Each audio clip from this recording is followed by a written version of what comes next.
श्री परमात्मने नमः।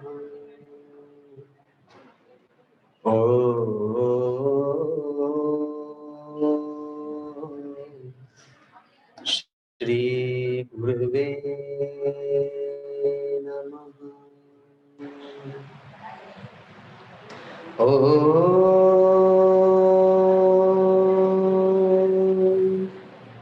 श्री गणेशाय नमः।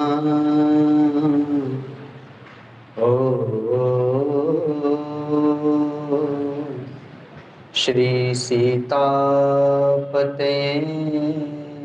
नमः।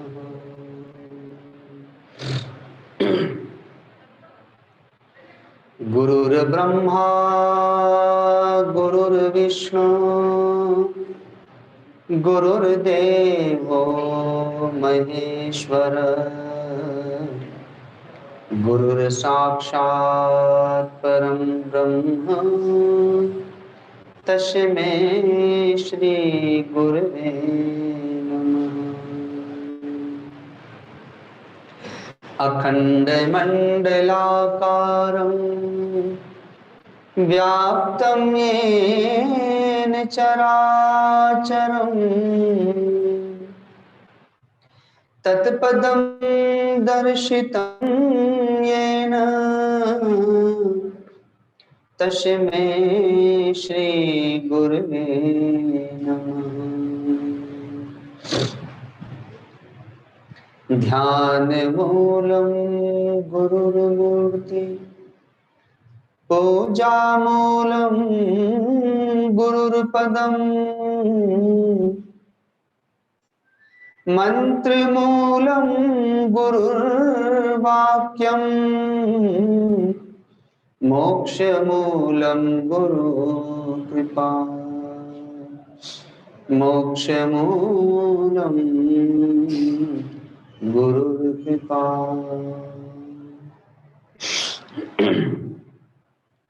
छोटा सा संकीर्तन करेंगे मन की एकाग्रता के लिए। सीता राम राम राम सीता राम राम राम सीता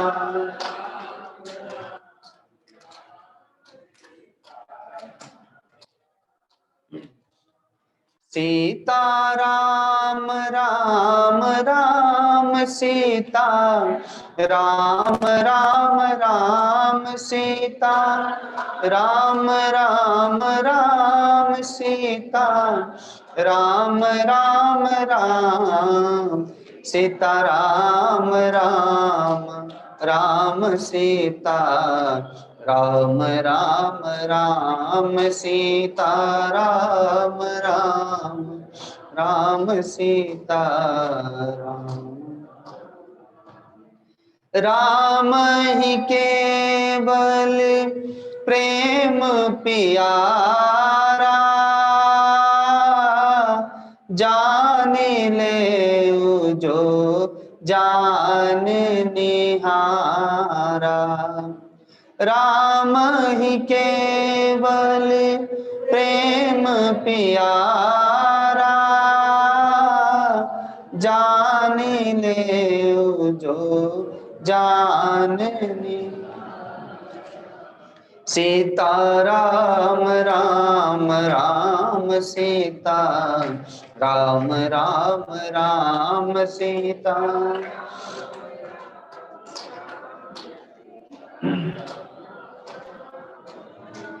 सीता राम राम राम सीता राम राम राम सीता राम राम राम सीता राम राम राम सीता राम राम राम सीता राम राम राम सीता।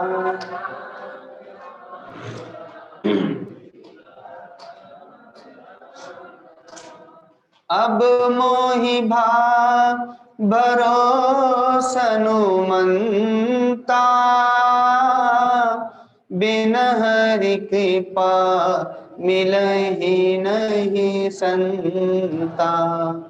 अब मोहि भरोसनु मनता। बिन हरि कृपा मिलहि नहीं। सीता राम राम राम सीता राम राम राम सीता।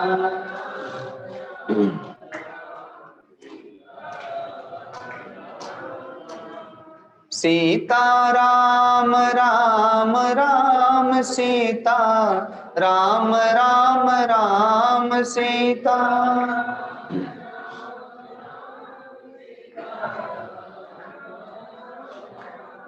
सीता राम राम राम सीता राम राम राम सीता राम राम राम सीता राम राम राम सीता राम राम राम सीता राम राम राम। सियावर रामचंद्र भगवान की, सद्गुरुदेव भगवान की, पवन पुत्र हनुमान जी महाराज की, ब्रह्मर्षि वाल्मीकि भगवान की, गोस्वामी तुलसीदास जी महाराज की, आनंदेश्वर महादेव की, यज्ञ नारायण भगवान की। नमः पार्वती पते हर हर महादेव।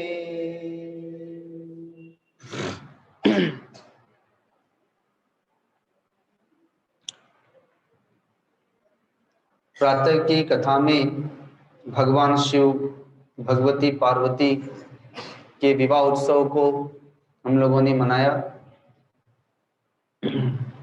जब भगवती पार्वती की विदाई होती है तो जननी उमा बोहि सब तब दीन ही ले उछंग सुंदर सिख दीन ही। करे सदा शंकर पद पूजा नारी धर्मपति देव न दूजा।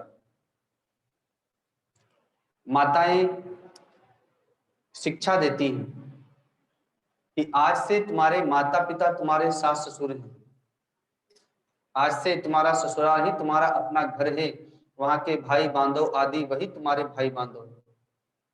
तो जिस प्रकार से कोई सन्यासी घर का त्याग करता है, स्वजन भाई बांधवों को त्याग कर वन प्रदेश में या गुरु आश्रम में चला जाता है, गुरु को ही अपने माता पिता भाई बांधवों के रूप में देखता है, तुम्हें माता से पिता तुम्हें कहता है, और वहां जो उनके भक्तगण का परिवार है, जो सन्यासी संतों का परिवार है, उन्हें अपना परिवार समझने लगता है, तो पूर्व के परिवार की धीरे धीरे विस्मृति होने लगती है, वहां की आसक्ति छूटने लगती है। वैसे ही वे शिक्षा देती है वृद्ध माताएं माँ पार्वती को, यद्यपि वे तो जगत जननी है, माँ भवानी है, लेकिन इसके बहाने जगत को शिक्षा दी जा रही है कि आज के समय की माताओं को भी अपनी बेटियों को यह शिक्षा देना चाहिए कि अब ससुराल ही तुम्हारा अपना घर है, क्योंकि अब दान दे दी गई, कन्या का दान कर दिया गया। तुम्हारे सास ससुर तुम्हारे माता पिता हैं, माता पिता के रूप में देखने का प्रयत्न करना, वहां के भाई बांधवों को अपने भाई बांधवों के रूप में देखने का प्रयत्न करना, आदि आदि। एक समय की बात है, भगवान शिव अपने से ही एक विशाल वट वृक्ष के नीचे अपना आसन बिछाते हैं और समशांत सहज मुद्रा में बैठ जाते हैं। माँ पार्वती ने देखा कि आज भोले बाबा बड़े प्रसन्न चित्त हैं, समशांत मुद्रा में बैठे हुए हैं, तो अच्छा अवसर है, तो बैठे सोह कामरी पुके से धरे शरीर शांत रसुजे से। पार्वती भले अवसर जानी गई शंभु पही मातु भवानी। और जाकर के भगवान शिव के पास जाकर के प्रणाम करती हैं। तो जैसे ही प्रणाम किया तो भगवान शिव ने अपने बगल में आसन दे दिया। पहले जब त्याग किया था मां सती का, तो मां सती को अपने बगल में आसन नहीं दिया था, अपने सामने आसन दे दिया था, क्योंकि अब मां के रूप में देखने लग गए थे। और अब वाम भाग में स्थान दिया। तब समझ गए कि अब मुझसे बड़े प्रसन्न हैं, मेरे पूर्व के अपराधों को क्षमा कर दिया है। अतः प्रश्न करने लगती है कि कथा जो सकल लोक हितकारी, सोई पूछन चहसे कुमारी। यद्यपि जोशिता नहीं अधिकारी, दासी मन क्रम बचन तुम्हारी। गूढ़ तत्व न साधु दुरावही, आरत अधिकारी जहाँ पावही। जो प्रश्न भरद्वाज मुनि ने याज्ञवल्क्य मुनि से पूछा था कि राम कवन प्रभु पूछो तो ही, राम कौन है, आज वही प्रश्न मां पार्वती भगवान शिव से कर रही है। अगर पहले ही अगस्त मुनि की कथा ध्यान से सुनी होती तो बात पहले ही समझ में आ गई होती, लेकिन कथा के प्रति श्रद्धा जल्दी नहीं होती। हम लोग को भी जीवन भर कथा सुनते सुनते जीवन बीत जाता है, पर राम कौन है समझ में नहीं आता है। तो मां पार्वती उसी प्रश्न को लेकर के और उसी राम कथा को सुनना चाहती है। तो जब प्रश्न किया तो भगवान शिव बड़े प्रसन्न हो गए। हर ही राम चरित सब आए, प्रेम पुलक लोचन जल छाए। श्री रघुनाथ रूप और आवा, परमानंद अमित सुख पावा। तो जैसे ही भगवान श्री राम के विषय में पूछा, राम कथा के विषय में पूछा, भगवान शिव को समाधि लग गई। भगवान श्री राम के उस दिव्य चरित्र की झांकियां उनके हृदय में प्रकट हो गई। शरीर रोमांचित हो गया, पुलकित हो गया और समाधि लग गई। थोड़ी देर के उपरांत जब वे बहिर्मुख हुए, तब जाकर के मां पार्वती की प्रशंसा करते हैं कि आज तुमने बहुत अच्छा प्रश्न किया और आज तुम राम कथा को सुनना चाहती हो। तो कहते हैं कि देखो, ऐसे तो भगवान के अवतार के कई कारण हैं, भगवान के कई अवतार हुए, 24 अवतार माने गए, लेकिन भगवान श्री राम के अवतार के कई कारण हैं। तो पहले उन कारणों के विषय में मैं बताता हूं कि तुमने पूछा कि अगर वे भगवान हैं तो उन्होंने अवतार क्यों लिया। वे तो अपने संकल्प से ही रावण का वध कर सकते थे, वे तो अपनी पत्नी के वियोग में क्यों रो रहे थे, क्यों विलाप कर रहे थे, और उन्हें अयोध्या के नरेश राजा दशरथ के ही जन्म क्यों लिया, आदि आदि कई प्रश्न किए। तो कहा कि तुम्हारे समस्त प्रश्नों का समाधान होगा, लेकिन पहले कारण बताता हूं। तो कहते हैं कि शनकादिकों ने एक बार जय विजय को शाप दे दिया। सब जानते हैं जय विजय भगवान के द्वारपाल हैं वैकुंठ के। शनकादिक ऋषि जब गए तो उन्होंने रोक दिया उन्हें जाने से, छड़ी लगा दी। तो शनकादिक ऋषि के लिए तो वैकुंठ लोक में आना जाना सहज था, लेकिन द्वारपालों के मन में कुछ दुर्भावना आ गई। अतः शनकादिकों ने शाप दे दिया कि भगवान के लोक में, वैकुंठ लोक में रह करके ये असुरों का भाव कहां से आ गया, और वो भी संतों के प्रति। अतः जाओ, असुर ही हो जाओ, राक्षस ही हो जाओ। 3 जन्मों के लिए शाप दे दिया कि 3 जन्मों तक राक्षस बनोगे। जय विजय तो थर थर कांपने लगे, शाप को सुन करके चरणों में गिर गए, रक्षा करें, रक्षा करें, अपराध को क्षमा करें। संतों ने कहा कि शाप तो निकल गया, लेकिन समाधान होगा। 3 जन्मों तक अब असुर तो बनना पड़ेगा, लेकिन स्वयं भगवान नारायण ही आएंगे उद्धार करने के लिए 3 जन्मों में। और पुनः 3 जन्मों के उपरांत इस वैकुंठ लोक में पुनः पार्षद बन जाओगे। तो एक कारण तो यह था कि भगवान को अवतार लेना ही पड़ेगा अब तो अपने भक्तों का उद्धार करने के लिए। दूसरा कारण है असुरों के राजा हुए जलंधर, उनकी धर्मपत्नी वृंदा है जो पातिव्रत धर्म का पालन करती है। सारे देवता पराजित हो गए, भगवान शिव भी युद्ध करने आए तो जलंधर का वध नहीं कर पाए क्योंकि वह अपनी पत्नी के सतीत्व से सुरक्षित हैं। तब भगवान नारायण को जलंधर का रूप धारण करके और मां वृंदा के सतीत्व को भंग करना पड़ा। तब जाकर के जलंधर का वध हुआ। लेकिन जब मां वृंदा को पता चला तो उन्होंने शाप दे दिया कि आपको मनुष्य रूप में आना होगा और एक पत्नी के वियोग में आपको विरही की भांति तड़पना होगा।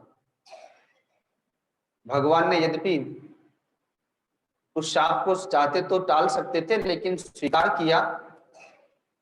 और जो तुलसी जिसे हम कहते हैं वृंदावन, उनके नाम से ही वृंदा की झाड़ियां होने के कारण से, पौधे होने के कारण से वृंदावन कहलाया। और भगवान ने उन्हें स्वीकार कर लिया, उनसे विवाह कर लिया शालिग्राम के रूप में प्रकट होकर के। तो एक इस शाप के कारण से भगवान को अवतार लेना पड़ा। कई अवतारों के कारणों में एक कारण यह भी है। नारद जी ने शाप दिया, इस कारण भी भगवान को अवतार लेना पड़ा। सब जानते हैं कि नारद जी को शाप मिला है, वे एक स्थान पर ठहरते नहीं है, लेकिन एक समय ऐसा आया कि हिमालय की एक सुंदर गुफा में वे ध्यान में बैठे, समाधि लग गई, शाप की गति रुक गई। उस समय कामदेव उन्हें पराजित करने के लिए आया, लेकिन पराजित न कर सका, स्वयं पराजित हो गया। तो नारद जी से भयभीत हो गया कामदेव। नारद जी ने आशीर्वाद दे दिया कामदेव को। तो त्याग तो कर दिया कामदेव का, लेकिन अभिमान हो गया कि मैं तो भगवान शिव से भी बड़ा हो गया। भगवान शिव तो क्षुब्ध होकर के शाप दे दिए थे, भस्म कर दिए थे, पर मैं तो क्षुब्ध भी नहीं हुआ और बल्कि आशीर्वाद दे दिया। अब अपने मुख से जा जा करके सब दूर अपनी प्रशंसा करते हैं, अपने गुणों का गायन करते हैं। तो ब्रह्मा जी के पास गए तो ब्रह्मा जी ने समझाया कि यहाँ कहा तो कहा, आगे मत कहना। भोले बाबा के पास गए तो वहां भी चर्चा कर दी। भोले बाबा ने कहा बहुत सुंदर, आप जैसा तपस्वी कौन है, लेकिन यहाँ कहा तो कहा, लेकिन वैकुंठ लोक में जाके मत कह देना। पर नारद जी से नहीं रहा गया, वैकुंठ लोक चले गए, वहां भी कह दिया। तो भगवान नारायण ने देखा कि इनको तो अभिमान हो गया। अब आप देखिए भगवान ने कितनी बड़ी सृष्टि रचाई, आपकी कल्पना से भी परे सृष्टि। आकाश, वायु, अग्नि, जल, पृथ्वी, सूर्य, चंद्रमा, ग्रह, नक्षत्र, तारे, पर्वत, पहाड़, नदियां, इतने सारे जीव जंतु, इतने सारे पेड़ पौधे, समुद्र, पर्वत आदि, पर भगवान को तो कोई भी अभिमान नहीं, कर्तापने का कुछ भी अभिमान नहीं। भगवान सबको भोजन दे रहे हैं। भगवान क्या पशु पक्षी कीट पतंगे भोजन वस्त्र आदि सब कुछ दे रहे हैं। भगवान जीवन दे रहे हैं, जल दे रहे हैं, वायु दे रहे हैं, पर भगवान को कोई अभिमान नहीं। और हम थोड़ा सा कर दें तो हमें अभिमान हो जाता है और अपने गुणों का हम स्वयं ही गायन करने लगते हैं। भगवान ने देखा मेरे भक्त को अभिमान हो गया, तो अभिमान को नष्ट करना चाहिए। भगवान ने माया रची, एक दिव्य लोक प्रकट कर दिया और विश्व को आकर्षित करने वाली विश्व मोहिनी को प्रकट कर दिया, जिसका स्वयंवर होने वाला था। नारद जी पहुंचे तो देख करके रूप मोहित हो गए। उस स्वयंवर में वे सम्मिलित हो गए वेश बदल करके। तो वेश क्या बदला देख के मोहित हो गए थे। तो भगवान नारायण से प्रार्थना की कि आपके समान मुझे रूप दे दीजिए ताकि मैं इनसे विवाह कर लूं। तो भगवान ने कहा कि अगर रोगी वैद्य से अपने हिसाब से दवाई मांगे और इलाज कराना चाहे तो फिर तो रोगी का शरीर चला जाएगा, उसको तो वैद्य के हिसाब से चलना पड़ेगा। तो हम भी तुम्हारा भला तो करेंगे पर अपने हिसाब से करेंगे। तो भगवान ने रूप तो दिया लेकिन वानर का रूप दे दिया। अब नारद जी सभा में गए तो वह विश्व मोहिनी माला लेकर के स्वयंवर में सब और विचरण करती है, लेकिन जिस और नारद जी बैठे थे उधर भूल करके भी नहीं देखती।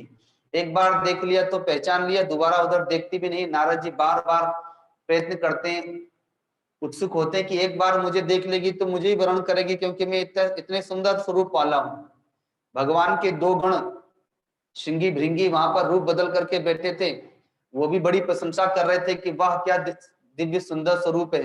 अगर ये राजकुमारी एक बार देख लेगी तो निश्चित रूप से आपका ही वर्ण करेगी। और तब तक भगवान नारायण स्वयं ही वहां पर एक दिव्य रूप धारण करके प्रकट हो गए, और उस सुंदरी ने भगवान के गले में माला डाल दी और भगवान उन्हें लेकर के चल दिए। अब तो नारद जी बड़े विकल हो गए।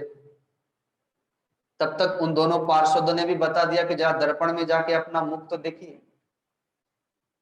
अब जैसे ही मुख देखा तो मैं तो बानर बना हुआ हूं, तो और क्रोध में फड़फड़ाने लगे कि भगवान ने मेरे साथ छल किया। अपने तो लेकर के चले गए, राजकुमारी को मेरा ऐसा जगत में उपहास कराने वाला रूप दे दिया, तो देहों शाप की मरिहं जाई, जगत मोरी उपहास कराई। भगवान नारायण को शाप दे दिया कि जिस वानर का रूप धारण कर आपने मुझे रूप दिया है, और जिस मनुष्य रूप में आप आए हैं, आपको अब यही रूप धारण करके पत्नी का वियोग सहन करना पड़ेगा, और इसी वानर रूपधारी सेवकों के द्वारा आपकी सेवा होगी। तो भगवान ने उस शाप को स्वीकार कर लिया अपने भक्त के लिए। तो ऐसे अवतारों के कई कारण हुए। मनुष्य रूपा घोर तपस्या किए, अब तपस्या करने चले थे भगवान को प्राप्त करके मुक्ति के लिए, पर जब भगवान प्रकट हुए तो उनके मन में आया कि काश मेरा भी ऐसा ही पुत्र होता। तो भगवान ने कहा कोई बात नहीं, पुत्र रूप में ही आ जाएंगे, पर मेरे जैसा तो दूसरा कोई है नहीं, मुझे ही आना पड़ेगा।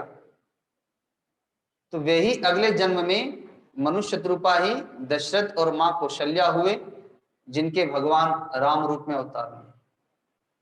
तो ऐसे कई अवतारों के कारण हुए। प्रताप भानु राजा की कथा आप लोगों ने मानस में पढ़ी होगी कि कैसे प्रतापी राजा थे, लेकिन संतों के शाप से पूरा कुल खानदान नष्ट हो गया। उनसे एक ही अपराध हुआ, अपने गुरु को कुछ नहीं बताया, गुरु से छिपा करके रखा, और वन में एक कपटी मुनि के चक्कर में पड़ गए। और उनके कहने से उन्होंने बहुत सारे ब्राह्मणों को, ऋषि महर्षियों को, संतों को भोजन कराया, और उस भोजन में मांस परोस दिया, जो कि वो जानते भी नहीं थे कि ये मांस है। लेकिन जब संतों ने पास प्रसाद आया, तो जिस राक्षस ने वो मांस परोस बनाया था, उसने ही स्वयं आकाशवाणी कर दी कि हे संतो, इस प्रसाद को मत खाइए, ये तो ब्राह्मणों का मांस है, ये आपको भ्रष्ट करना चाहता है। बस फिर क्या था, उन्होंने शाप दे दिया कि तुम कुल खानदान सहित नष्ट हो जाओ और असुर ही बन जाओ। तो सच में वे लोग नष्ट हो गए, और अगले जन्म में वे ही रावण, कुंभकर्ण आदि बने। जो उनका मंत्री था वही विभीषण हुआ। यद्यपि पुलस्त के कुल में जन्म हुआ है, विश्वामुनि की धर्मपत्नी केकसी है जो असुर कन्या है, उन्हीं के गर्भ से राक्षस राज रावण का जन्म हुआ, कुंभकर्ण का जन्म हुआ, और भक्त विभीषण का भी जन्म हुआ। उन्हीं विश्वामुनि की एक दूसरी धर्मपत्नी है, जिनके गर्भ से द्वारपाल नहीं, कुबेर का जन्म हुआ। भगवान शिव के जो परम प्रिय भक्त, उनका जन्म हुआ, वो पहले ही हो चुका था। तो एक समय की बात है कि वे अपने पुष्पक विमान से अपने मां से मिलने के लिए आए। तो केकसी, मां केकसी ने रावण आदि से कहा कि देखो, ये तुम्हारे सौतेले भाई हैं, लेकिन इनकी सामर्थ्य तो देखो, पुष्पक विमान से आते हैं यहाँ पर, और एक तुम हो, तुम्हारे पास कुछ भी नहीं है। तो पूछा कि इन्होंने प्राप्त कैसे किया, तो कहा कि कठोर तपस्या करके, ब्रह्मा जी को प्रसन्न करके प्राप्त किया। तब रावण, कुंभकर्ण, विभीषण, ये तीनों भाई तपस्या करने चले गए, घोर तप किया। लेकिन जब असुर जब तप करते हैं तो आसुरी वृत्ति तो पीछा छोड़ती नहीं। तो रावण ने तप किया, तो उस तपस्या को करते करते अपने मस्तकों को भी काट काट करके चढ़ाने लगा। भगवान शिव के वरदान से एक एक मस्तक के 1000 मस्तक पाए उसने। ब्रह्मा जी प्रसन्न हो गए।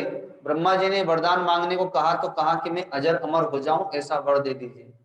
ब्रह्मा जी ने कहा कि जब मैं ही अजर अमर नहीं हूं तो तुम्हें कैसे वरदान दे दूं? तो कहा कि यदि ऐसा है तो मनुष्य और वानर को छोड़ करके संसार में ना कोई मुझे मार सके ना कोई पराजित कर सके। तो सोचता है कि वानर भालू मनुष्य को तो मेरा, ये तो मेरे भोजन ही, इनको तो मैं पकड़ के ऐसे ही खा जाऊंगा। इसलिए उसने ऐसा वर मांग लिया और वर दे दिया। अब जब कुंभकर्ण के पास गए तो कुंभकर्ण विशाल डील डोल वाला था, विशाल स्वरूप वाला। जब वो भोजन करता था तो एक गांव को तो पूरा निपटा देता था, इतना मांस खा जाता था।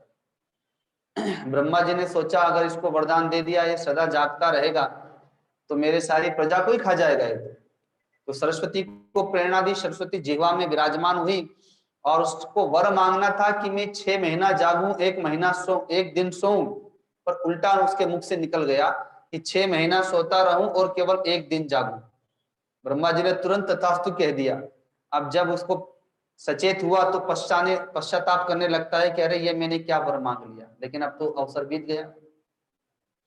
भक्त विभीषण ने वरदान मांगा कि भगवान के चरणों की अनन्य भक्ति मुझे प्राप्त हो, अव्यभिचारिणी भक्ति मुझे प्राप्त हो, निश्चल भक्ति मुझे प्राप्त हो। इस प्रकार ब्रह्मा जी ने तीनों को वरदान दिया। राक्षस राज रावण ने अपनी सेना का संगठन किया और आक्रमण कर दिया, देवताओं को जीता, गंधर्वों को, यक्ष राक्षसों, किन्नरों को जीता। और इतना ही नहीं, अपने ही भाई कुबेर पर आक्रमण कर दिया, जो यक्षों के राजा थे। भगवान शिव ने प्रसन्न होकर के जिनको लंकापुरी दे दी थी, लंका में पहले कुबेर का ही निवास था, तो आक्रमण करके कुबेर को पराजित करके भगा दिया, उसके सारे अनुचरों को भगा दिया और लंका पर कब्जा कर लिया। और वो लंकेश कहलाने लगा, सारे भूमंडल को जीत लिया, त्रिलोक विजेता हो गया। और इतना ही नहीं, उसके विवाह हुआ, कुंभकर्ण का विवाह किया, भक्त विभीषण का विवाह हुआ, और जो भी बाल बच्चे आदि हुए, विशाल सेना को संगठित तो किया ही था। सबको आदेश दिया कि कहीं भी वेद पाठ ना हो, कहीं ब्राह्मण यज्ञ हवन ना करें, कहीं भगवान की कोई पूजा उपासना ना हो, कहीं गौशाला आदि ना हो, जहां कहीं दिखाई दे उसमें आग लगा दो, ब्राह्मणों को भी नष्ट कर दो। तो चारों ओर त्राही त्राही मच गई। तो कहा भी गया है, असुर कौन है? तो मां नहीं मातु, पिता नहीं देवा, साधुन सन करवा वही सेवा, जिनके यह आचरण भवानी, ते जानहु निश्चर सब प्राण। जो माता पिता को नहीं मानते, दादा दादी को नहीं मानते, उनकी सेवा नहीं करते, साधुओं से, ब्राह्मणों से, पंडितों से सेवा कराते हैं, वो सब निशाचर हैं, असुर हैं। तो उस समय रावण के अनुचरों ने जाकर के पूरी त्रिलोकी में हाहाकार कर दिया। सेम रावण भी गदा लेकर के सारे भूमंडल पर घूमता है, पर सारे लोगों को सुना पाता है। तो धरती पर जब पाप बढ़ने लगता है तो धरती माता भी डगमगाने लगती है, पाप के बोझ से व्याकुल होकर के गौ का रूप धारण करके देवताओं के पास जाती है, अपना दुख सुनाती। तो देवता कहते हैं कि बहना, हम, ए देवी, हम तुम्हारा दुख क्या सुने, हम तो खुद ही दुखी हैं, हमारा लोक छिन गया, हमें भोजन नहीं मिलता, क्योंकि यज्ञ से ही भोजन मिलता है, हमें यज्ञ नहीं हो रहा है तो भोजन भी नहीं मिलता, तो हम लोग तो ऐसे ही मारे मारे फिर रहे हैं। तब सभी लोग मिलके ब्रह्मा जी के पास जाते हैं। ब्रह्मा जी ने कहा कि मैंने ही वर दिया और आज वो वरदान के कारण से ये स्थिति हो गई तुम लोग की। भगवान शिव भी वहां पर आ गए, सबने मिलकर विचार विमर्श किया। तब अंत में यही हुआ कि भगवान नारायण की स्तुति की जाए और अब वे ही इसका समाधान निकालें अवतार लेकर के। तो कोई कहता है कि चलो वैकुंठ लोक चलते हैं, कोई कहता है क्षीर सागर चलते हैं। तो भगवान शिव कहते हैं कि हरि व्यापक सर्वत्र समाना, प्रेम ते प्रकट हो ही में जाना, देश काल दिशि विदिशि हूँ माही, कहूँ सो कहाँ जहाँ प्रभु नाहि। भगवान तो सब दूर रहते हैं, बस प्रेम की आवश्यकता है। अब मनुष्य के पास प्रेम ही नहीं है तो भगवान बहुत दूर रखते हैं उनको। लेकिन जहां प्रेम होगा भगवान वहीं प्रकट हो जाएंगे। भगवान हमारे हृदय में ही रहते हैं, पर प्रेम नहीं, इसलिए हृदय में रह करके भी भगवान हमारे लिए मानो अदृश्य से। तो सबने प्रेम से स्तुति की, आइए हम सब भी स्तुति करते हैं कि जय जय सुर नायक, जन सुखदायक, प्रणत पाल भगवंता,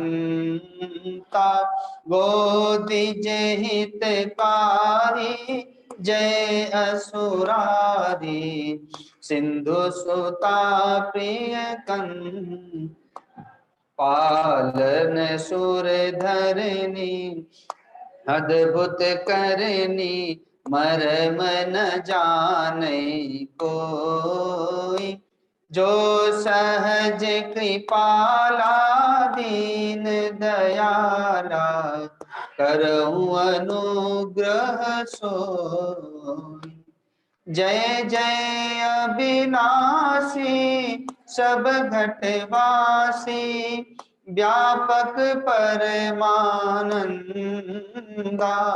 अभिगत गोतीतम, चरित पुनीतम, माया रहित मुकुंदा, जेहि लागी बिरागी, अति अनुरागी, विगत मोह मुनि वृंदा, निशिबासर ध्यावहि, गुण गण गावहि, जयति सच्चिदानंद।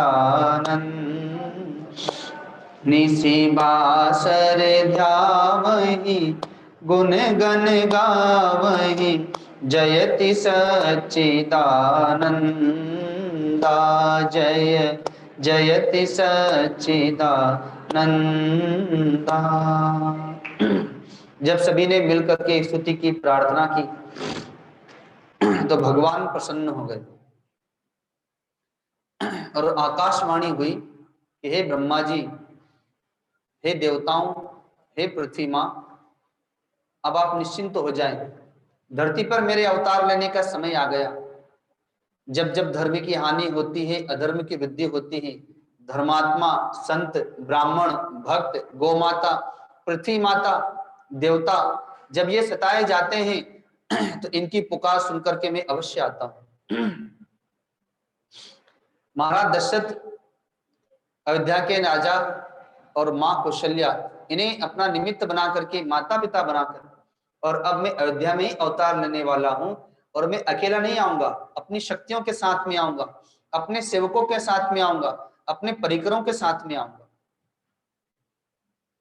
ऐसा कह करके भगवान ने आश्वासन दिया और कह दिया कि हे देवताओं, अपने अपने अंश से आप लोग धरती पर वानर भालुओं के रूप में प्रकट हो जाओ और मेरी उस लीला परिकर में सहचर बन जाओ, सेवा करो। ऐसा कह करके भगवान अंतर्ध्यान हो गए। ब्रह्मा जी के अंश से जामवंत जी प्रकट हुए, भगवान शिव के अंश से पवन पुत्र हनुमान जी प्रकट हुए। ऐसे ही सुग्रीव, वाली, नल, नील, द्विविद, मैंद आदि कई वानर भालू प्रकट हो गए। धरती वानर भालुओं से भर गई। वे सभी भगवान की आने की प्रतीक्षा करने लगे। अब आगे का प्रसंग कहते हैं, अयोध्या के राजा महाराज दशरथ हैं, जो बड़े प्रतापी राजा हैं। अपने गुरुदेव वशिष्ठ जी की अध्यक्षता में उनकी आज्ञा से गमन करते हुए उन्होंने अपनी प्रजा का धर्म पूर्वक पालन किया। उनकी प्रजा सब प्रकार से सुखी है, संपन्न है। वे स्वयं चक्रवर्ती सम्राट हैं। उनकी 3 धर्मपत्नियां हैं, मां कौशल्या, मां कैकेयी, मां सुमित्रा। उनके घर में किसी प्रकार का दुख नहीं, किसी प्रकार का अभाव नहीं, किसी प्रकार का कष्ट नहीं। बस एक ही चिंता उन्हें सताती है कि मेरे बाद इस राज्य का उत्तराधिकारी कौन होगा, क्योंकि उनके कोई संतान नहीं। और अवस्था भी बहुत बीत गई। तब एक दिन उन्हें जब ग्लानि हुई तो अपने कुलगुरु वशिष्ठ जी के पास जाकर के निवेदन किया कि गुरुदेव, आप जैसे सामर्थ्यशाली गुरु के होते हुए आपके शिष्य पर ऐसा कष्ट, ये राज्य आपका है, रघुवंशियों का ये राज्य आपका ही राज्य है, सूर्यवंशियों का ये राज्य आपका ही राज्य है, क्योंकि आप प्रारंभ से लेकर के आज तक हमारे कुलगुरु हैं इस सूर्यवंश के। तो क्या ये सूर्यवंश अब मेरे बाद यही डूब जाएगा? इसका कोई उत्तराधिकारी नहीं होगा। अतः आप कृपा करें, जब जब भी इस कुल पर कष्ट आया है आपने सदा रक्षा की। आपने ही राजा दिलीप को कामधेनु गौमाता प्रदान की थी, जिसकी सेवा करके उन्हें राजा रघु जैसे प्रतापी पुत्र की प्राप्ति हुई, जिससे कि हमारे कुल का नाम ही रघुवंश पड़ गया, रघुकुल पड़ गया। गुरु वशिष्ठ जी प्रसन्न हो गए, कहा कोई बात नहीं, पुत्र कामेष्ट यज्ञ करा देते हैं। शिंगी ऋषि को बुलाया गया उस यज्ञ में और पुत्र कामेष्ट यज्ञ कराया गया।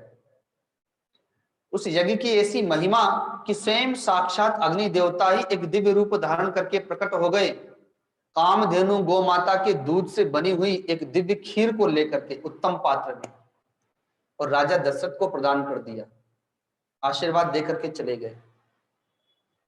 राजा दशरथ ने गुरु वशिष्ठ जी को प्रदान किया, वशिष्ठ जी ने उसके 2 भाग किए और राजा दशरथ को संकेत करके आधा भाग मां कौशल्या को दे दिया।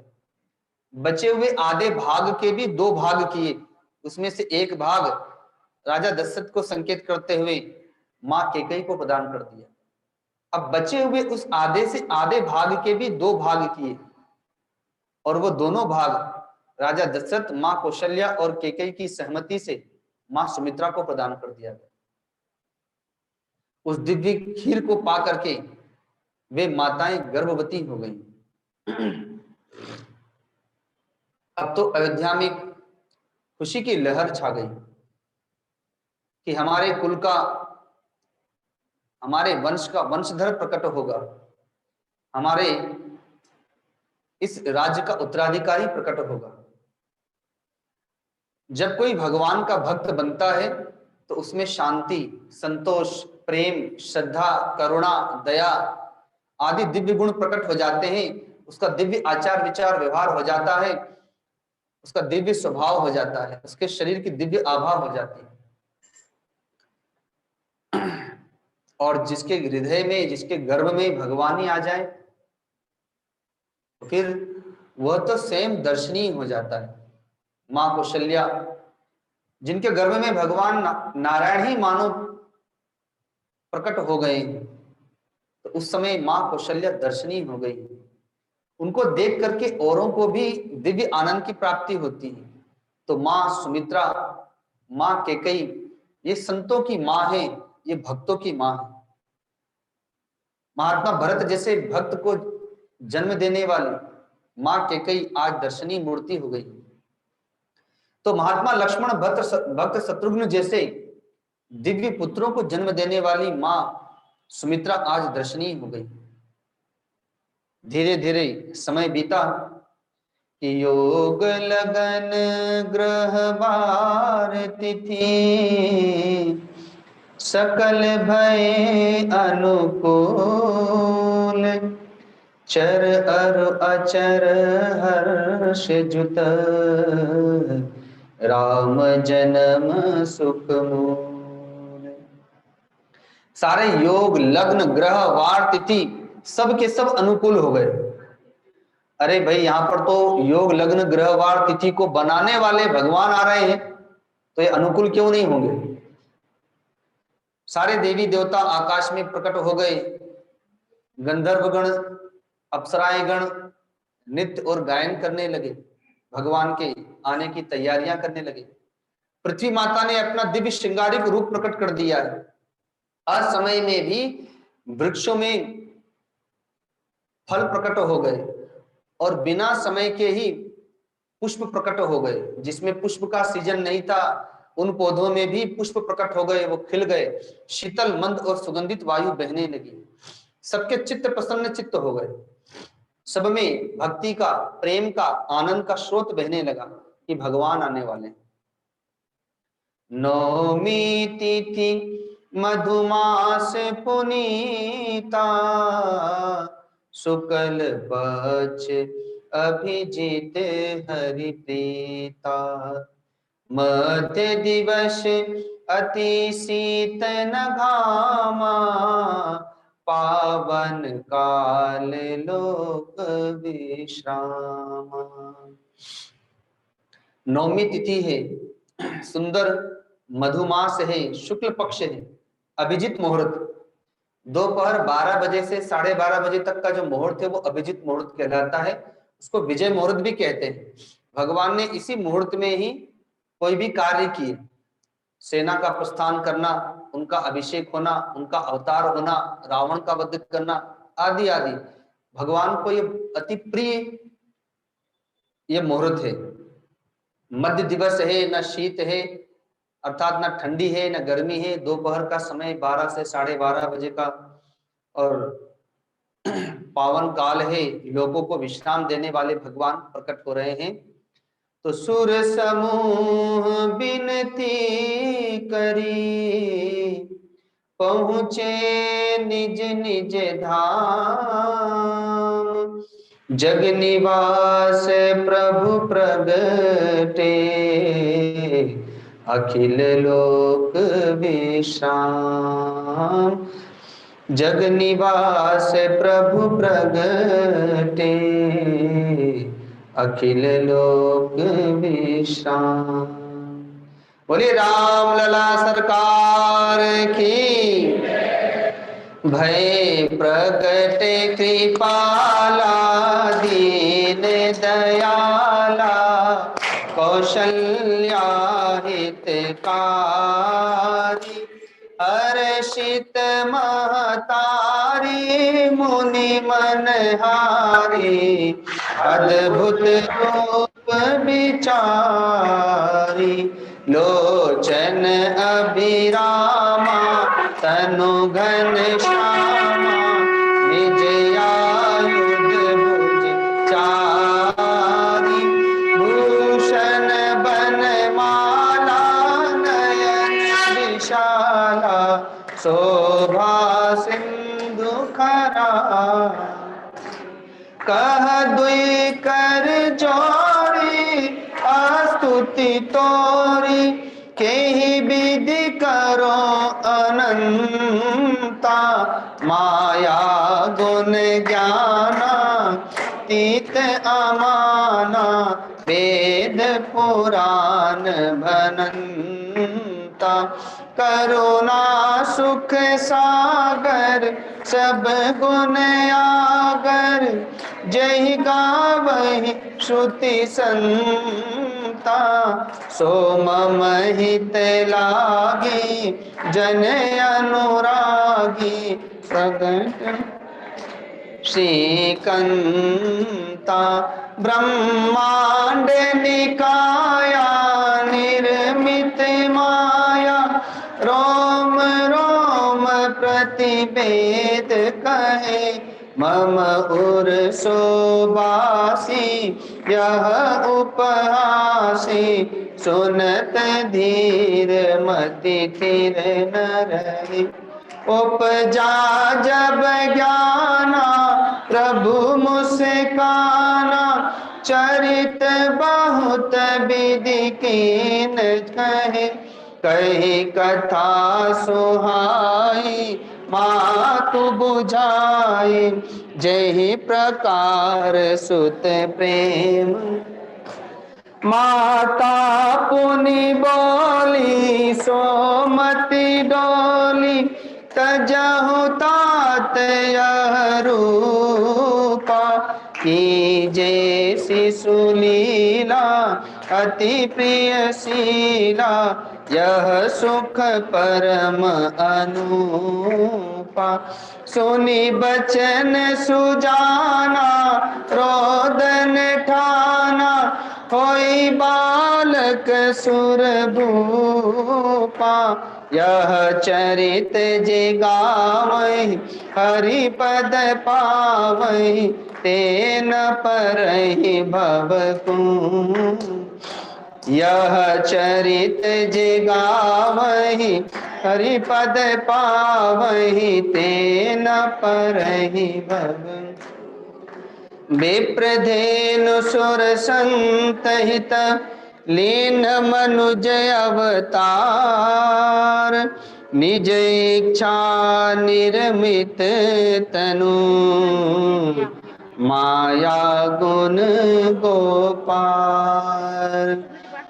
बोले सियावर रामचंद्र भगवान की, राम लला सरकार की। भगवान श्री राम के अवतरण की बहुत बहुत बधाई, बहुत बहुत बधाई, सभी लोगों को बहुत बहुत बधाई। अब एक दो बधाई हो जाएगी, अब आप लोगों की गोदी में आएगा। सब लोग आप लोग दर्शन करिए, प्रणाम कीजिए। हाँ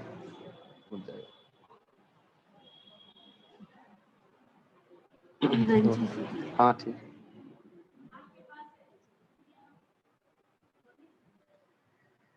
ओम ओम।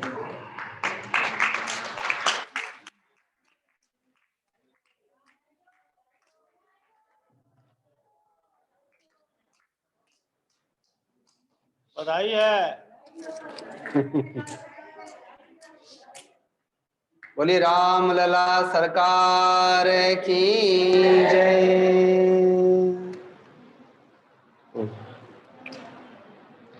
कौशल्या के जन्मे ललनवा अवध में, बाजे बजनवा हो। कौशल्या के जन्मे ललनवा अवध में, बाजे बजनवा हो। बाजे बजनवा, बाजे बजनवा, बाजे बजनवा, बाजे बजनवा। दशरथ जी के जन्मे ललनवा अवध में, बाजे बजनवा हो। कौशल्या के जन्मे ललनवा अवध में, बाजे बजनवा हो। रानी कौशल्या जी पलना झुलावे। रानी बीच में जा सकते हैं, वहां लेके जा सकते हैं। रानी कौशल्या जी पलना झुलावे। रानी कौशल्या जी, राजा दशरथ जी मोहर लुटावे।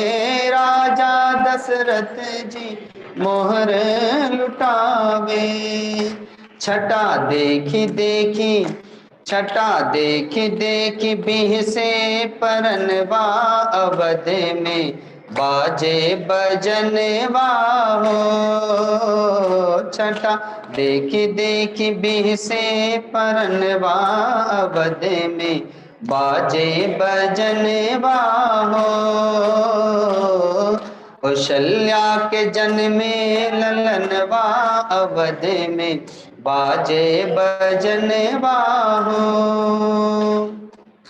बाजे बजनवा, बाजे बजनवा, बाजे बजनवा। राम लीने जन्मवा, दशरथ जी किरण में ललनवा अवध में, बाजे बजनवा हो।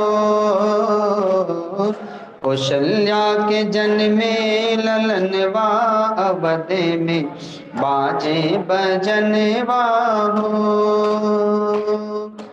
नवमी तिथि मधुमास पुनीता, नवमी तिथि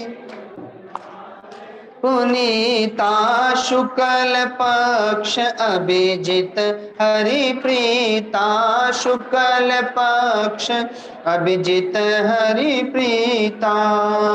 नक्षत्र रोहिणी में, नक्षत्र रोहिणी में चित के महीनवा अवध में, बाजे बजनवा हो। कौशल्या के जन्मे ललनवा अवध में बाजे बजनवा हो। बाजे बजनवा, बाजे बजनवा, बाजे बजनवा, राम लीन्हे जन्मवा। दशरथ जी के बाजे, दशरथ जी के जन्मे ललनवा अवध में बाजे बजनवा हो। कौशल्या के जन्मे ललनवा अवध में बाजे बजनवा हो। राम जन्म जग मंगल है तू, राम जन्म जग मंगल। सत्य संग पालक श्रुति से तू, सत्य संग पालक श्रुति से तू। गावे सब भक्त, गावे सब भक्त हिल मिल भजनवा अवध में बाजे बजनवा हो। गावे सब भक्त हिल मिल भजनवा अवध में बाजे बजनवा हो। कौशल्या के जन्मे ललनवा अवध में बाजे बजनवा हो। न्योछावर श्री राम ललाजू, न्योछावर श्री राम ललाजू। न्योछावर श्री भरत ललाजू, न्योछावर श्री भरत ललाजू। लखन लला शत्रुघ्न ललाजू, लखन लला शत्रुघ्न ललाजू। केहू मांगे में, केहू मांगे में अनधन मंगनवा अवध में बाजे बजनवा हो। कौशल्या के जन्मे ललनवा अवध में बाजे बजनवा हो। बाजे बजनवा राम लीन्हे जन्मवा, बाजे बजनवा राम लीन्हे जन्मवा। दशरथ जी के जन्मे ललनवा अवध में बाजे बजनवा हो। कौशल्या के जन्मे अवध में बाजे बजनवा, बाजे बजनवा, बाजे बजनवा हो। बोलिए राम लला सरकार की, श्यावर रामचंद्र भगवान की।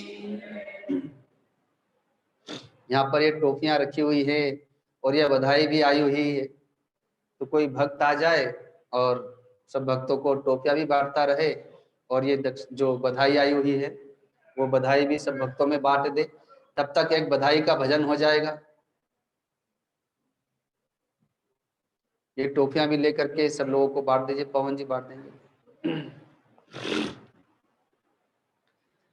कि राजा दशरथ जो को द्वार बधैया बाज रही, राजा दशरथ जो को द्वार बधैया बाज रही। बाज रही हाँ बाज रही, बाज रही हाँ बाज रही। राजा दशरथ जो को द्वार बधैया बाज रही, राजा दशरथ जो के द्वार बधैया बाज रही। समाचार सुनी सुनी सखी आई, समाचार सुनी सुनी सखी आई। सब किए सहज सिंगार बधैया बाज रही सबकी सहज सिंगार। बधैया बाज रही राजा दशरथ जो को द्वार। बधैया बाज रही, बाज रही हाँ बाज रही, बाज रही हाँ बाज रही राजा दशरथ जो को द्वार। बधैया बाज रही, मंगल द्रव्य लिए हाथन में, मंगल द्रव्य लिए हाथन में, सब गावत मंगलाचार। बधैया बाज रहे सब गावत मंगलाचार। बधैया बाज रही और राजा दशरथ जो के द्वार। बधैया बाज रही,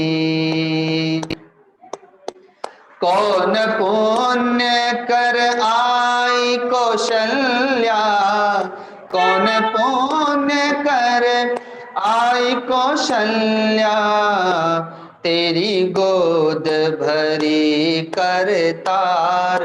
बधैया बाज रही ओ तेरी गोद भरी करतार।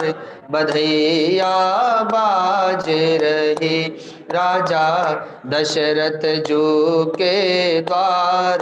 बधैया बाज रही राजा दशरथ जो के द्वार। बधैया बाज रही, मुदित आशीष देत सब प्रिय जन, मुदित आशीष देत सब प्रिय जन, चिरंजीव हो चारों लाल, चिरंजीव हो चारों लाल। बधैया बाज रही राजा दशरथ जो को द्वार। बधैया बाज रही राजा दशरथ जो को द्वार। बधैया बाज रही, साधु सराहे देख सब हर्षत, साधु सराहे देख सब हर्षत, बोलत जय जयकार। बधैया बाज रही सब बोलत जय जयकार। बधैया बाज रही राजा दशरथ जो के द्वार। बधैया बाज रही, समाचार सुनी सुनी सखियाई, समाचार सुनी सुनी सखियाई, सब किए सहज सिंगार। बधैया बाज रही राजा दशरथ जो के द्वार। बधैया बाज रही राजा दशरथ जो के द्वार। बधैया बाज रही। बोले श्यावर रामचंद्र भगवान की, राम लला सरकार की। राजा दशरथ जी को जब पता चला कि उनके घर में लल्ला का जन्म हुआ है, तो दशरथ पुत्र जन्म सुनि काना, मानहु ब्रह्मानंद समाना। परम प्रेम मन पुलक शरीरा, चाहत उठन करत मति धीरा। वो ब्रह्मानंद में समा गए। जिनके घर में वृद्धावस्था में एक नहीं बल्कि 4 पुत्रों का जन्म हुआ, तो अब उनके सुख की क्या कल्पना की जाए। और वहां तो सुख नहीं है, वहां तो आनंद प्रकट हुआ है। वहां तो सुख नहीं बल्कि सच्चिदानंद घन परमात्मा प्रकट हो गए हैं, और वो भी 4 रूपों में। तो फिर अब उस आनंद की क्या कल्पना की जाए। तो राजा दशरथ जो हाथ में आता है वही लुटाने लग जाते हैं। जाकर नाम सुनत शुभ होई, मोरे गृह आवा प्रभु सोई, परमानंद पूरी मन राजा, कहा बुलाई बजावहु बाजा। तो सर्वस दान दीन सब काहू, जही पावा राखा नहीं था। सब लोग जितने भी याचक गण हैं वो सब परिपूर्ण हो गए, इतना वहां दान मिलता है, इतनी बधाइयां बढ़ती हैं, लेकिन वो भी अपने पास में कुछ नहीं रखता। जो भी पाते हैं सब वो लोग भी लुटाने लगते हैं, क्योंकि सबको आनंद की ही प्राप्ति हो रही है। तो एक छोटी सी बधाई और गायन करके फिर वाणी को विराम देंगे। कि राम जन्म सुनी आई, कौशल्या मैया दे दो बधाई। राम जन्म सुनी आई, कौशल्या मैया दे दो बधाई। दे दो बधाई मैया दे दो बधाई, दे दो बधाई मैया दे दो बधाई। तेरो लाला जन्म सुनी आई, कौशल्या मैया दे दो बधाई। राम जन्म सुनी आई, कौशल्या मैया दे दो बधाई। टीका भी लूंगी मैं तो झूमर भी लूंगी, टीका भी लूंगी, हाँ टीका भी लूंगी मैं तो झूमर भी लूंगी, टीका भी लूंगी मैं तो,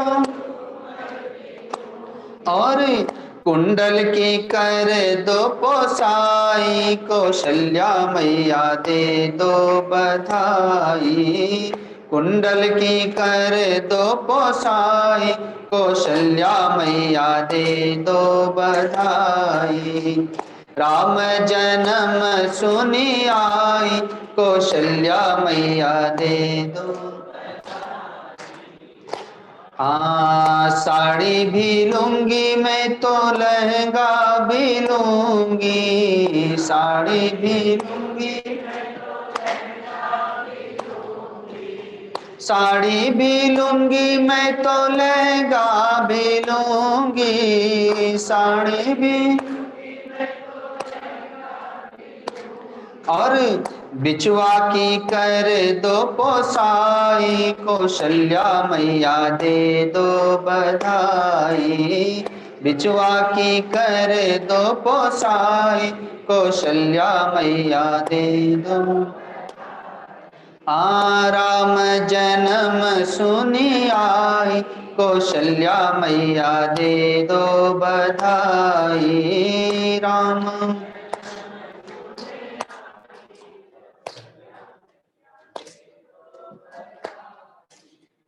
हरवा भी लूंगी मैं तो नकलस भी लूंगी, हरवा भी,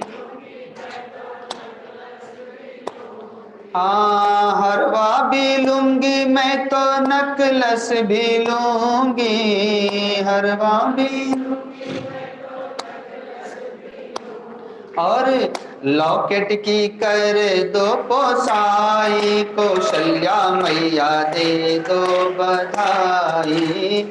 लॉकेट की कर दो पोसाई, कौशल्या मैया दे दो बधाई। राम जन्म सुनी आई, कौशल्या मैया दे दो बधाई। राम जन्म,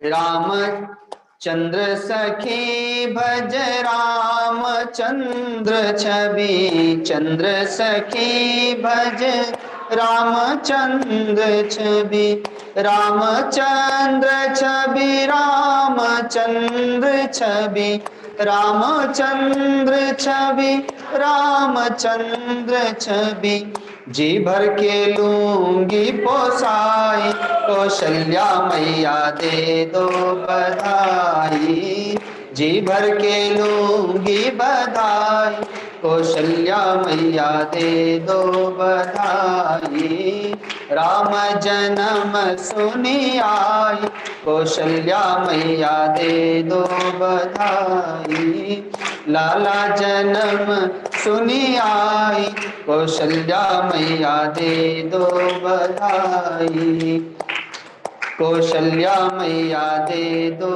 बधाई, कौशल्या मैया दे दो बधाई।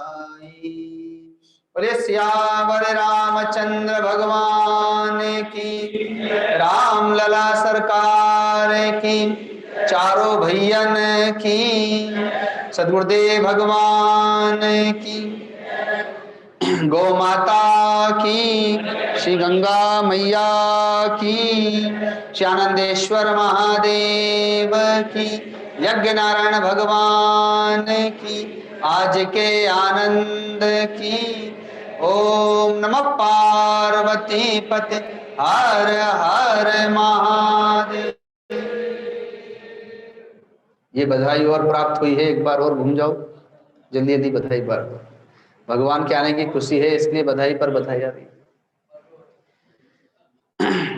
चारों भैयों का अवतरण हुआ, बधाई हुई।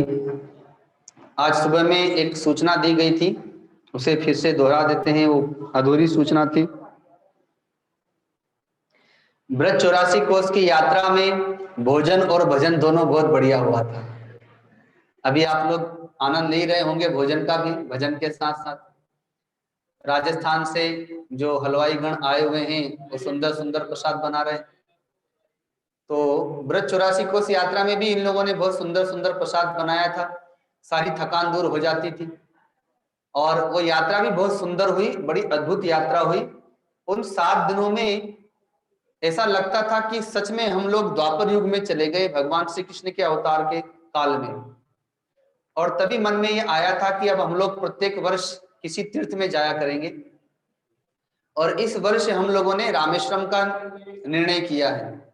अभी विनोद पोद्दार जी, विजय अग्रवाल जी, नंदलाल जी और पुन्नू, ये चारों लोग मिलकर के इन लोगों की कमेटी बनाई गई थी। ये लोग चारों लोग जा करके रामेश्वरम में स्थान निर्धारित करके आ गए। 100 लोगों की संख्या रखी जाएगी और 1 नवंबर से वह यात्रा प्रारंभ होगी। वहां पर 5 दिवसीय शिव कथा का आयोजन होगा और 2 दिवस कन्याकुमारी, पद्मनाभ मंदिर, त्रिवेंद्रम आदि का दर्शन होगा। तो जो कोई भी इसमें सम्मिलित होना चाहता है वे लोग अपना नाम लिखा देंगे क्योंकि 100 की संख्या ही निर्धारित की गई है। तो जल्दी जल्दी जिन्हें नाम लिखाना हो, जूम पर भी जो भक्तगण हैं, 1 नवंबर से 7 नवंबर तक ये 7 दिवसीय आयोजन है। प्रयत्न करें कि 1 नवंबर को सुबह दोपहर तक पहुंच जाएं क्योंकि शाम के समय में कथा रखी जाएगी 1 नवंबर से, और एक समय दर्शन होगा तीर्थ का और एक समय में कथा होगी। तो जो भी इस घोषणा को सुन रहे हैं जूम पर भी, वे भक्त लोग भी व्हाट्सएप ग्रुप पर मैसेज कर सकते हैं। आगे की और भी जानकारी उन्हें ग्रुप पर ही प्राप्त हो जाएगी। चूंकि ये दूर की यात्रा है और वहां पर रहना, खाना, कथा, भोजन प्रसाद, गाड़ी की व्यवस्था, गाड़ी से भी जगह जगह भ्रमण करना होगा। अब जैसे रामेश्वरम से कन्याकुमारी जाने में ही 5-6 घंटे लग जाएंगे गाड़ी से, तो सारी गाड़ियों की भी बुकिंग आदि सब कुछ जैसे हम लोगों ने ब्रज 84 कोस यात्रा में सब कुछ किया था। हाँ, आप लोगों की पहुंचने की टिकट वहां पर और वापस लौटने की टिकट वो आपकी अपनी होगी। जैसे ब्रज 84 कोस में भी ऐसा ही किया था हम लोगों ने। वहां पहुंचने के बाद आपकी हर प्रकार की व्यवस्थाएं संस्था के द्वारा की जाएगी। ब्रज 84 कोस यात्रा में हम लोगों ने प्रत्येक सदस्य पर 21,000 रुपए की राशि सेवा रखी गई थी, जिसमें सब प्रकार से उस यात्रा में जो भी खर्च आया वो उसी से निकल गया था। इस यात्रा में अभी जो ये लोग बुकिंग करके आए हैं अच्छी प्रकार से सब जानबूझ करके, तो प्रत्येक सदस्य पर इसकी सेवा राशि 25,000 रुपए की रखी गई। तो जो भी भक्तगण इसमें सम्मिलित होना चाहेंगे अपना नाम लिखा देंगे, उनके आने जाने का टिकट उनका अपना व्यक्तिगत होगा, लेकिन समय 1 नवंबर से 7 नवंबर तक। तो टिकट ऐसी बनाएं कि 1 को पहुंचे और 7 को वहां से आप लोग निकलने का प्रयत्न कर सकें। ऐसी हम लोग के द्वारा व्यवस्था होगी कि 7 तारीख को शाम तक आपको त्रिवेंद्रम छोड़ा जाएगा गाड़ी से, कन्याकुमारी आदि सब दूर दर्शन कर। दूसरी सूचना, रांची से सुमन बाई यहाँ पर आई हुई हैं। इन्हीं के सुपुत्र अनीश अग्रवाल हैं, जिन्होंने घोषणा की है कि जनवरी के महीने के प्रथम सप्ताह में रांची में श्रीमद् भागवत कथा का आयोजन वो करा रहे हैं, मुझसे ही वो कथा करा रहे हैं। तो उन्होंने कहा है कि जो भी भक्तगण आना चाहे उन सबके लिए आमंत्रण है, वे बस आने की उन्हें जानकारी दे देंगे समय से पूर्व, तो सबके रहने आदि की वो व्यवस्थाएं करेंगे। तो ये अपना दूसरा आयोजन होगा। और गोविंदपुर धनबाद में प्रतिवर्ष हनुमान जी महाराज, जो सिद्ध हनुमान जी के नाम से विराजमान है, गुरु जी के द्वारा जो प्रतिष्ठित हैं, इस वर्ष भी हम लोगों ने बड़े धूमधाम से वहां पर आयोजन किया। और झुंझुनू से भी पवन जी को बुलाए, और भी रांची से मोदी जी आदि आए, गंगाधर जी बनारस से आए। तो आप लोग भी अगर वहां पर आना चाहे तो सबके लिए वहां पर आमंत्रण है। प्रतिवर्ष वहां पर सवा मनी का भोग लगता है और लगभग 125 से 150 सवा मनी पहुंच जाती है। तो जो भी भक्तगण वहां पर आना चाहें वे पहले से जानकारी देंगे, उन्हें व्हाट्सएप ग्रुप पर वो तिथि पता चल जाएगी कि कौन से समय पर वहां पर वो आयोजन होता है, उनके रहने के लिए वहां पर व्यवस्थाएं होंगी। तो अब समय हो गया, यहीं पर वाणी को विराम देते हैं। यजमान गण मंच पर आ जाएं आरती के लिए।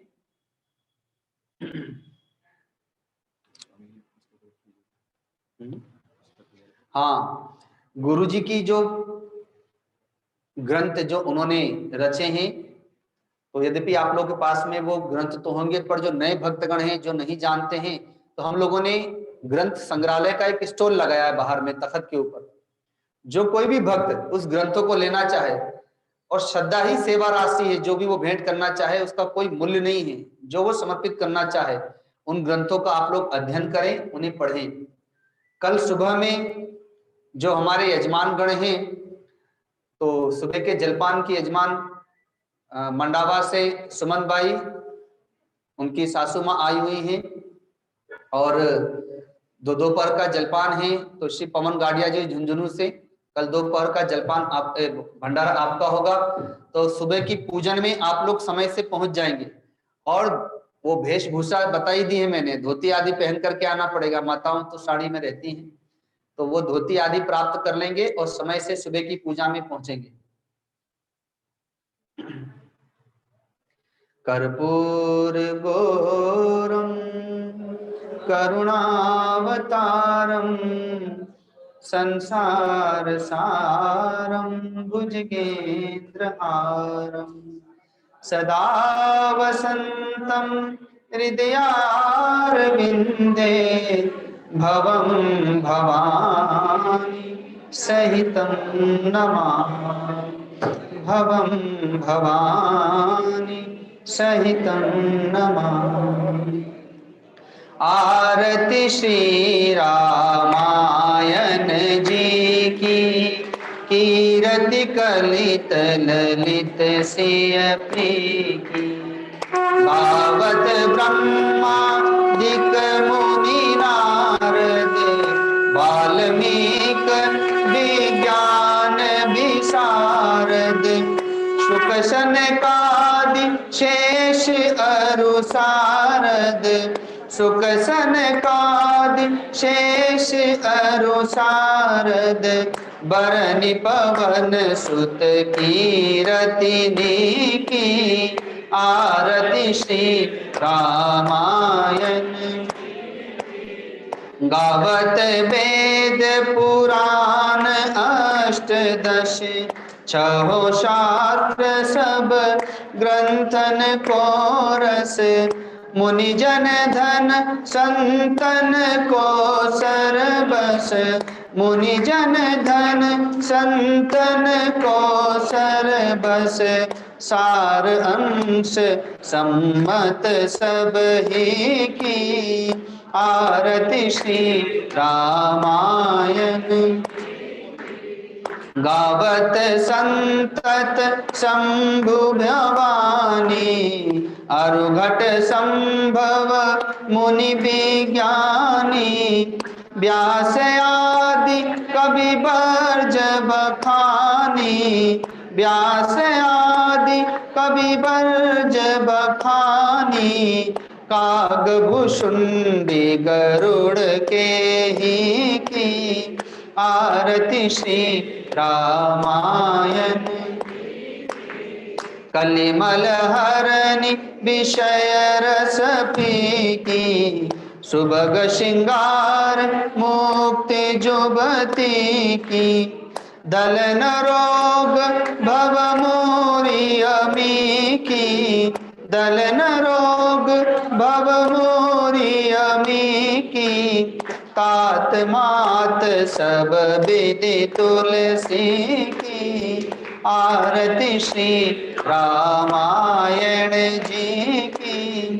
कीरति कलित ललित सिय पी की, आरती श्री आरती श्री आरती श्री रामायण जी की। ओम कर्पूर गौरम करुणावतारम, संसार सारम मुरलीधरहारम, सदा वसंतं हृदयारविंदे भवं भवानी सहितं नमामि। ओम हरि ओम आराधितं भूमौ संस्थापेन, जले शीतले गरणं पुष्पे देवाभिवन्दनं आत्माभिवन्दनं च। ओम शङ्खमते स्तम्भोऽयं भ्रामित्वा शङ्करोपरि, अङ्गलम्या मनुष्याणां ब्रह्महत्याभिभूमते। ओम गंगे हर नर्मदे हर जटाशंकरे हर। ओम नमः पार्वतीपतये हर हर महादेव शंभो। ओम जगीरे नारदीयवासादि धर्माणि प्रथमान्यासन्न, हे हरागं महिमानः सदन्दयत पूर्वे साध्याः सन्ति देवाः। ओम राजाधिराजाय प्रसय्यसाहिने, नमो वै श्रवणाय कुर्महे। समे कामान् कामकामाय मह्यं कामेश्वरो वै श्रवणो ददातु। कुबेराय वै श्रवणाय महाराजाय नमः।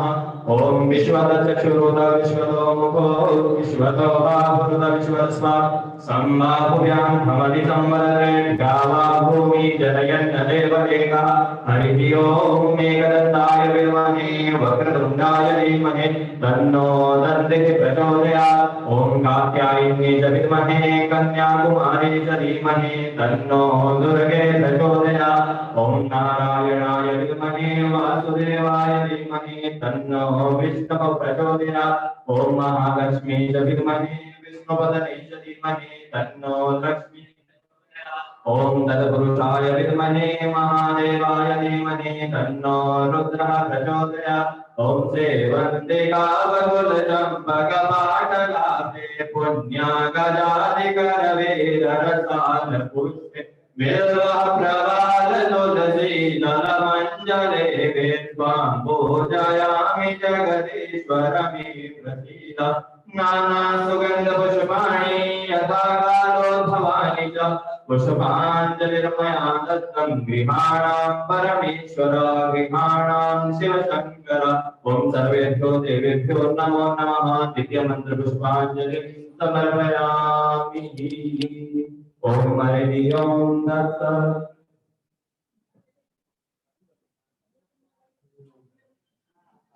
आए मिलकर जयकारा लगाएं और कल सुबह फिर हम सब जमा होंगे 9 बजे जूम पर।